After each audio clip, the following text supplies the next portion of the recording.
আউযুবিল্লাহি মিনাশ শাইতানির রাজিম বিসমিল্লাহির রহমানির রহিম আসসালামু আলাইকুম ওয়া রাহমাতুল্লাহি ওয়া বারাকাতুহু। সম্মানিত বন্ধুরা, সবাই কেমন আছেন?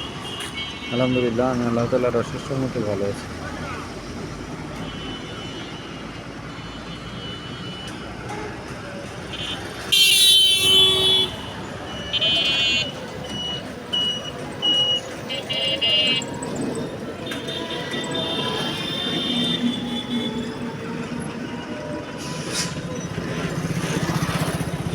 তো সন্ধ্যাকালীন সময়ে আপনারা কেমন আছেন এই কথা জানিয়ে যাবেন সবাই। আশা করি সবাই ভালো আছেন, সুস্থ আছেন এবং আল্লাহ তাআলার অশেষ রহমতের সাথে আছেন এবং থাকবেন, এই আশাবাদ ব্যক্ত করে আমি মুস্তাফিজুর রহমানের লিটন এখনকার মতো আপনাদের সাথে বিদায় নিচ্ছি। আপনাদের থেকে ভালো থাকবেন, সুস্থ থাকবেন। আল্লাহ হাফেজ।